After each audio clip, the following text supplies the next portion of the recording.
Welcome to this week's video. This week we are going camping and we find an absolutely incredible, if a little bit windy, camping spot. We don't know it yet, but you're watching a sneak peek right now. There's chapters down below like always if you want to skip to the exciting parts, but for us, we got to get packing. Well, it's Saturday about 9:14. We managed to pry ourselves out of bed. We're going to get going camping. We're taking the Volvo because we don't know where we're going to get to. I don't think we're going to really do much off-roading, but we'll see if the campsite we're expecting to go to is taken or not. Let's get the car loaded and get out of here.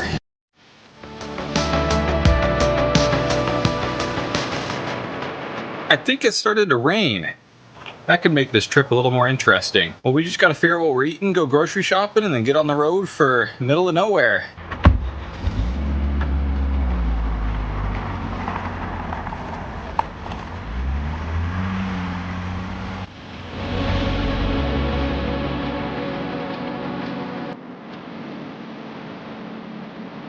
Leah was getting hangry, so we stopped to get her a ham and cheese sandwich, and she also got a bit of coffee. And of course, we also stopped at the grocery store and picked up all the essentials, mostly beer and some ramen. We're gonna get this consumed, and then we're gonna get back on the road, and looks like we got about an hour to our first potential camp, and we'll see if there's anyone there. If there is, we'll have to go look for something else.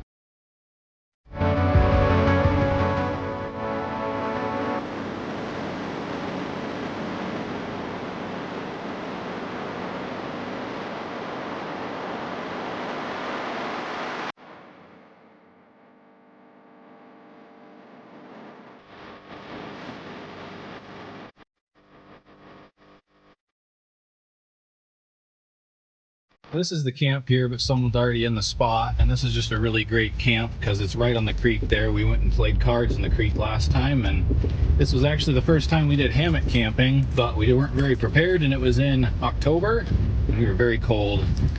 But yeah, it's a really cool camp there on the creek, but we're gonna have to keep going and find something a little further out in the woods.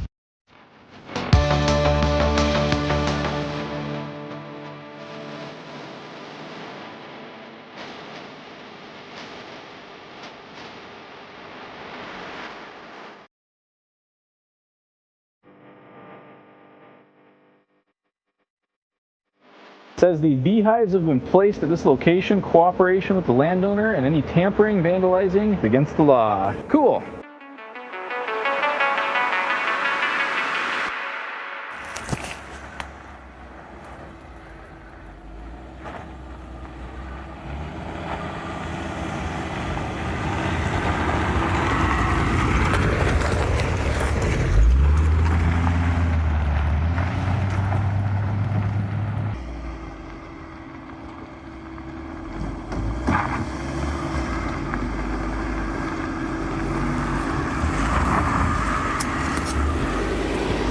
So I haven't aired down yet because I didn't think we were going to be going pretty far, but as you've seen, we've been doing some pretty decent off-roading. So I've got these little things, you set them beforehand, and they should air us right down to about 20 PSI.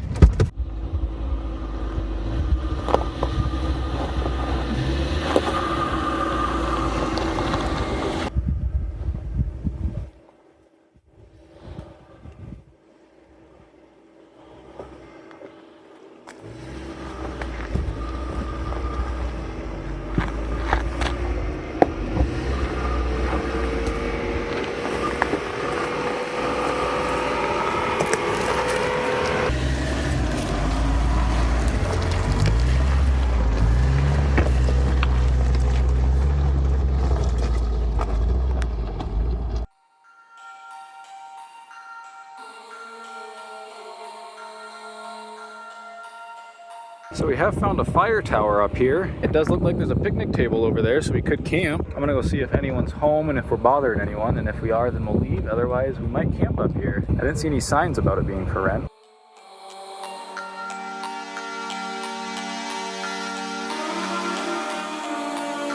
It looks like the gate's open. Let's go up and see what's up there.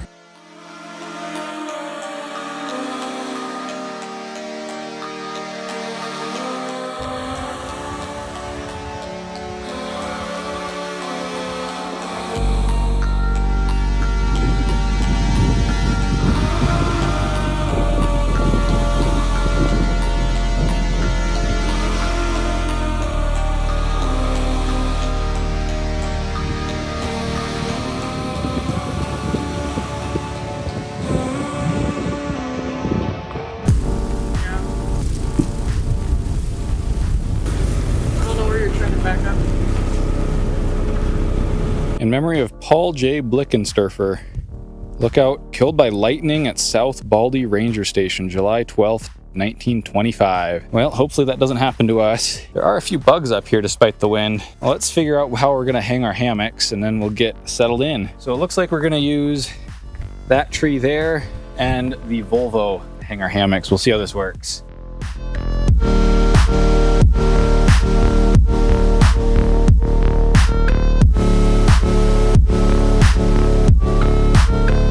And just like that, we have our home for the night. It's a little windy, so it's not perfect, but our hammocks are a little bit offset here on the Volvo's rails, and so we'll be laying next to each other pretty much.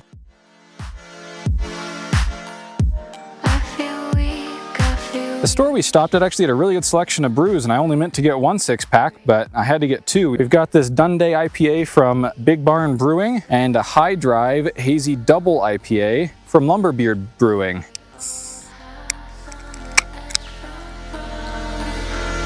Oh, that is exactly what the doctor ordered. Considering we were at like 5,700 feet, I would say we just had a high drive, so it's very fitting. This thing! I know there's some massive flies here. We're gonna have to try out the thermocell tonight and see if it works well in windy conditions. Might have gone over some bumps. That's really good too. This is definitely hitting the spot for me, but that's also really good. So this has got to be one of my favorite parts of hammock camping. You have a little bit of a shelter that you can just kind of sit and hang out under if it's sunny like it is right now or rainy like it might be later. We're gonna try out the thermocell in the wind here. Oh, yep, I can see in there that it's going, so set that there on the rock. Because it is burning, we probably don't want to set it in the grass. And we'll see if the bugs leave us alone, I guess. I'll keep you updated. As you can see in the background right now, a couple of guys pulled up in a Toyota pickup and informed us that they were going to be hunting bears, and also mentioned they were surprised we made it up here with the Volvo. That road was pretty much right at the limits of this thing's capabilities, which is exactly what I like. It was really fun to drive it up. We relaxed for quite a while playing cards, and then eventually we got hungry and decided to make up some ramen cukes with tahine and enjoy that stuff for a late lunch around 3. After that, we thought we'd go check out the big metal thing that we saw earlier. All right, we're all cleaned up and we're gonna head over there and see what it looks like. So yeah, this is the thing we were talking about. I'm sure it has a purpose or else it wouldn't be here. Let's go around the front and see what the front looks like. It's just a big metal panel. No, it's not reflective, it's just the same color. Well, we've made it all the way here and we've learned nothing. I'll have to look this up. Maybe it's for bouncing radio signals or cell signals or something. Oh yeah, that thing's huge. Well, back to camp.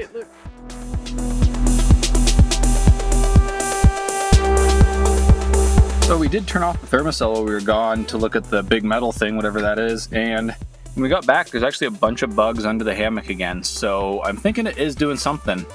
I'm not sure how effective it is for the bigger flies and stuff, but it definitely is helping.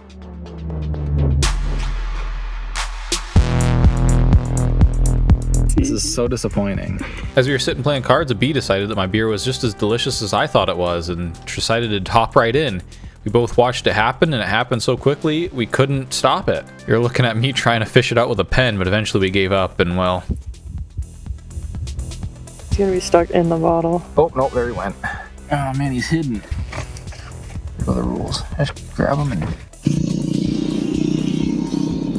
Later in the evening, some dirt bikers showed up, and they were also impressed that I made it up here, and they also got up onto the top platform of the Watchtower, and so I thought I'd go over and talk to them about how they did that. They informed me that all you have to do is just push up on that trapdoor and it will go up. It looks locked, but it isn't actually.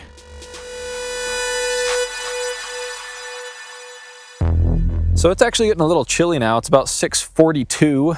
And according to my watch, it's 88, but according to my phone, which actually we get service up here, it's gonna get down to 57 tonight. So we're gonna change into our warmer clothes for now for ourselves, and then we're actually gonna throw the underquilt on. I brought it. I didn't think we'd need it, but we are gonna put it on. We only have one, but our hammocks are really close, so we're gonna try and share it and see how that works.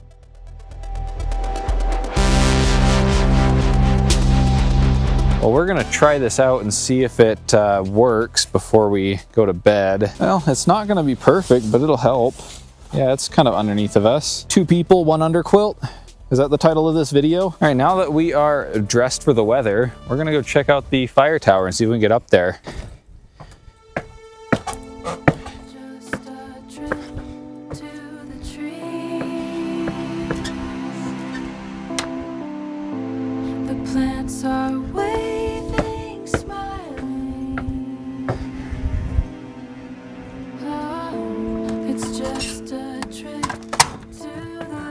That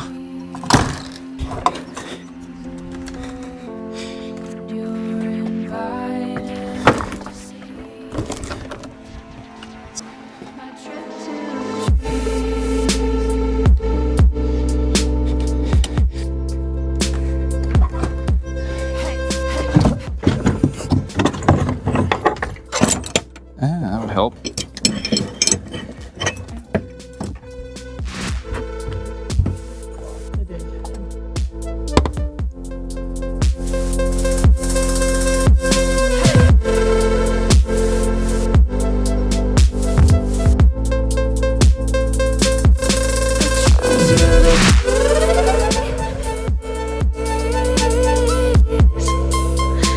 We were looking into this earlier, and apparently this is the 4th fire tower, watchtower, that's been up here. I'd assume one has been over there by those rocks over there, and then I saw some anchors, so maybe one's been over there on those rocks, but I'm not sure about that. I think we also read that this one was also threatened by a fire, but apparently it survived, so that's good at least. Leah's just spotted a trap door or something. Probably not a trap door, but something down there, maybe a toilet.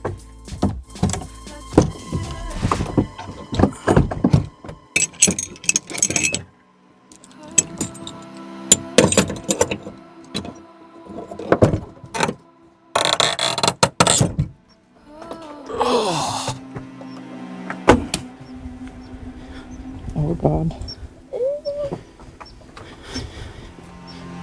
Oh my god.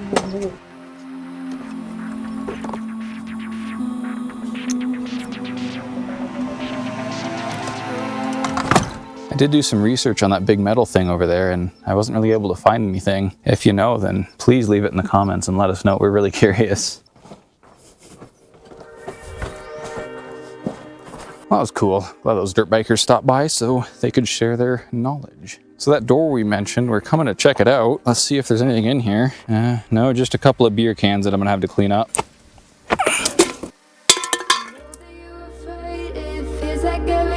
Yeah, man, that one still has stuff in it. I wonder if it's any good.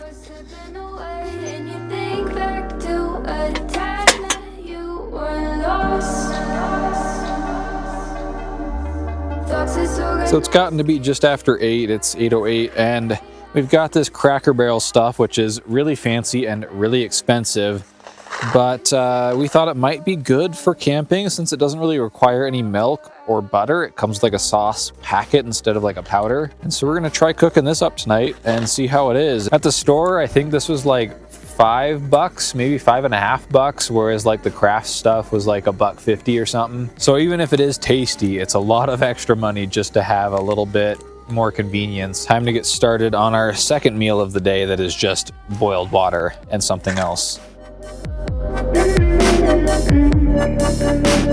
Now you're out of time, never measure up, you'll never be enough. Say tough, you should just suck it up and you think back to a time that you were lost. Thoughts disorganized, can't seem to dry your eyes, and chaos is collapsing from your mind. You say that And here we go. Oh, that doesn't look very nice. Let's get that stirred in though. And there's our finished product. That looks a little nicer than when I poured it out of the bag. And yes, I'm using a spatula if you're asking. It's what we got. you're out of time. All right, the Cracker Barrel review. You know those things you got as kids where you dip sticks into the cheese stuff? Oh, hell yeah. It tastes like that. All that to say, it's very salty. I like salt, but holy crap. How much did you salt the water? Just a little bit, not this much. You know what they say, red sky at night, sailor's delight.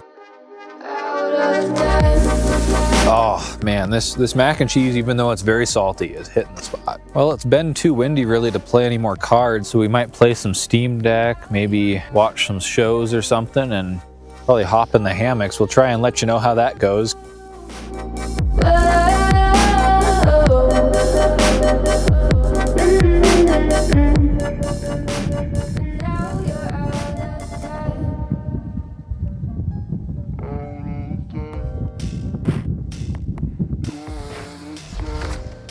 You're not in the underquilt.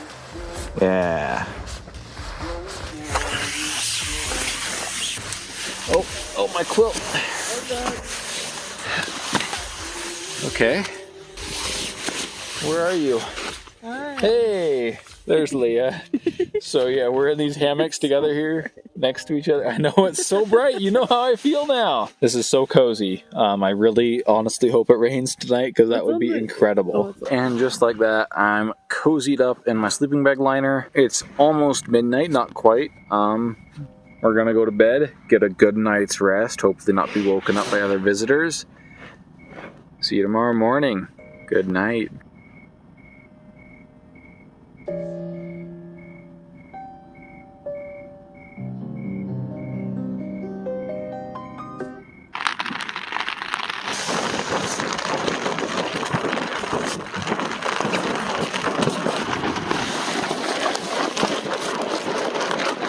Good morning. It's about 9 o'clock in the morning.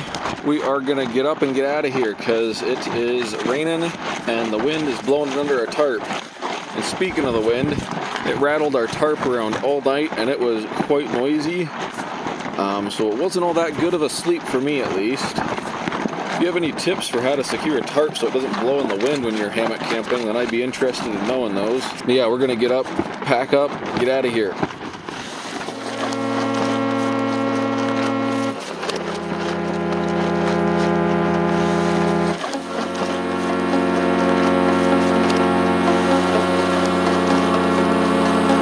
Like that, we're ready to go. Getting steamy in here. Let's get this thing started and get the defrost going. No problem, of course.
Today's part of a healthy breakfast is some Kirkland protein bars and no energy drinks because I forgot them. We're off of the pretty gnarly road now and just back to normal forest roads. We'll cruise on out of here and get the tires aired up when we hit pavement.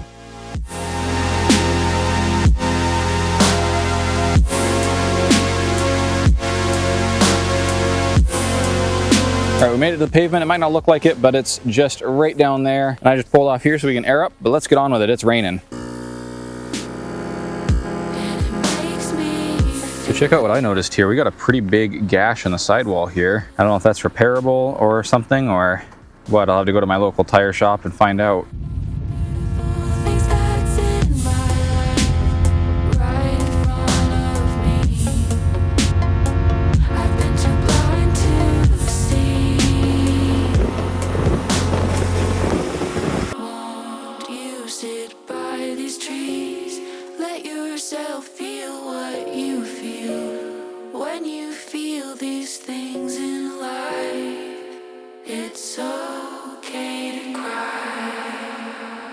Well, we made it home. We actually made it home a little bit ago, but since we only had a protein bar for lunch, we went and made some food and watched some TV.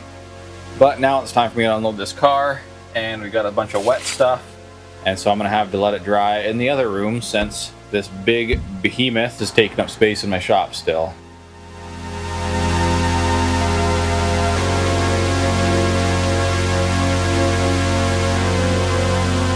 As you can see up there, the Crown Vic is actually making use of itself by holding the tarp. Very useful. The underquilt did get quite wet. It was the second line of defense after the tarp. And so it's here drying. I think everything else was dry enough. I'm really hoping, because I'm not gonna lay it out. So I'll have to come out later and put this stuff away. Another successful trip with the Volvo. 3D printed lift kit's holding up great still. And with that, I think that's it for me for this week. If you enjoyed seeing us going camping, hit the like button. If you want to see me figure out what the heck is wrong with the Crown Vic, then hit the subscribe button. I think this is like the 4th video in a row that I've said that, but I'm still working on it. If you have any suggestions about the tarp and windy conditions or any other suggestions, leave a comment down below. Thanks so much for watching.